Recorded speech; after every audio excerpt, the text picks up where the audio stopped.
Formula One is at the Circuit of the Americas this week as they get back on track and it's part of a U.S. version of their season. We also got Texas and Georgia game days on site, so we're going to look at this game through an F1 lens. Ooh. And first, we're going to see who qualified better, who had the better pole position, who's coming into this game with more momentum. I don't think there's any question that Texas has more momentum coming into this game, but let's not pretend that Georgia isn't still capable of just going on a run here and winning a national title. But Texas has been the best team in the country all year long when you look at it. Number one scoring defense in the country, got a top 5 scoring offense. And to make matters worse for opponents, they are beating them by an average of 37 points per game, which is also best in the country. Permission to make a F1 comparison here, Phil, even though I'm not a huge F1 fan. Georgia feels a little bit like Max Verstappen right now, on a little bit of a lull. Now, Georgia hasn't lost 8 straight, like Verstappen hasn't necessarily won 8 straight races in a row, but I do think that Georgia is a team that is dangerous. They're wounded right now. They're going to be playing a little bit desperate.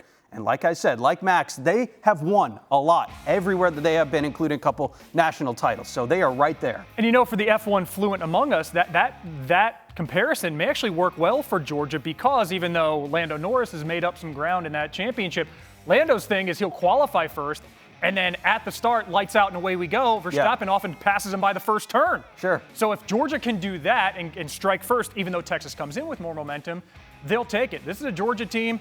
We saw them darn near come back against Alabama. That's still going to show up as an L, but they gained some respect, I think, for how they closed that one out. And then, listen, didn't cover for what it's worth against Auburn or Mississippi State, but wins are wins in the SEC, and the goal for them has to be zeroed in on getting to an SEC championship game and thus have a chance at one of those top 4 seeds. Absolutely. No question about it. All right, better straight line speed. When you come out of turn 11 at Circuit of the Americas, you open the DRS.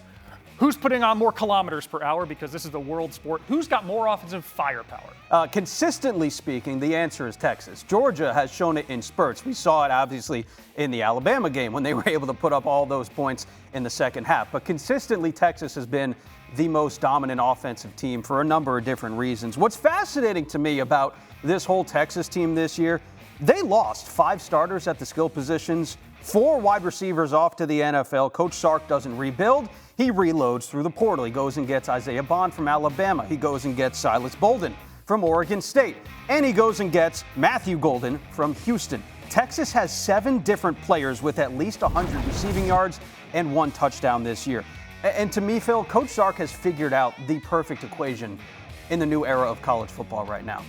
You go out and you get skill position players from the portal, but you still need to retain and recruit, and that's what he did on his offensive line. This offensive line, most of them he recruited out of high school, and they've been playing for 3 straight years in this same system. And they'll probably have 2 offensive linemen drafted. Same goes for Isaiah Bond, and there was concern, I guess there still is concern about the status of his ankle after the Red River rivalry win, but Sark said that he practiced on Wednesday, looked good. Both these teams have quarterbacks who could go in the first round.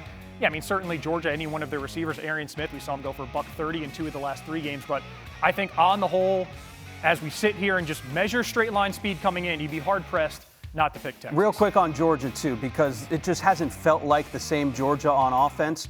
I actually went back and did some of the breakdowns, the numbers.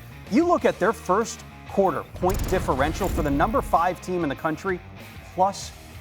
Wow. That is it. Now, obviously, the Alabama game skews things, and Tennessee Tech helps them out on the other end, but by and large, this has been a team that just has not done enough on the offensive side of the ball to really make you feel really confident. This is a Carson Beck game.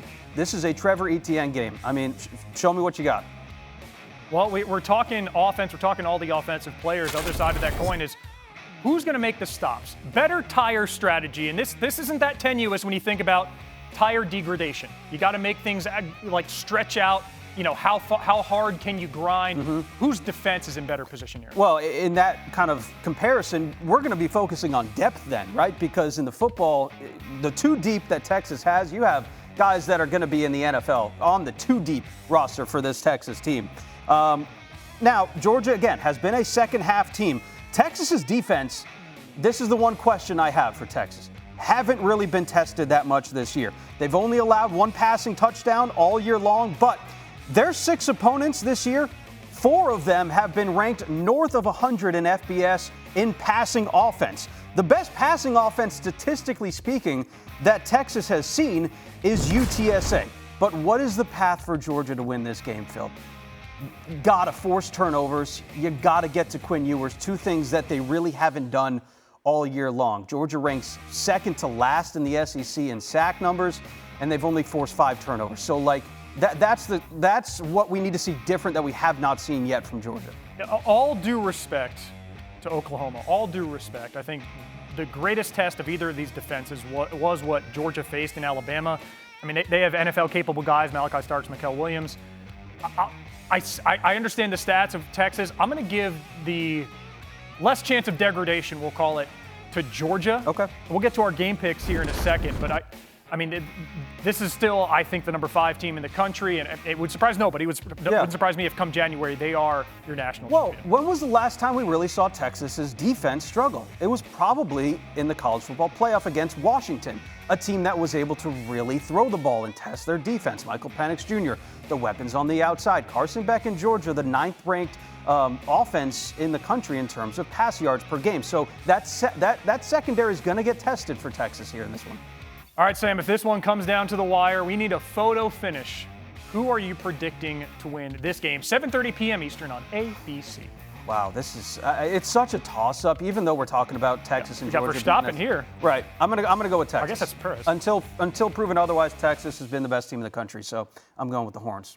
Yeah, I mean, we were going to do a team principle thing. I had a great analogy, Kristen Horner, Total Wolf, to Steve Sarkisian, Kirby Smart. That's going to go on the wayside. I'll go Texas as well. Yeah, 6 straight against the spread losses as favorites against top 5 teams. Oh, wow. To me, that ends Longhorns. 76% seems a little lopsided. I think Georgia shows up. Yeah, I do. I like Texas by a touchdown. It's going to be a good one. We've seen some great football.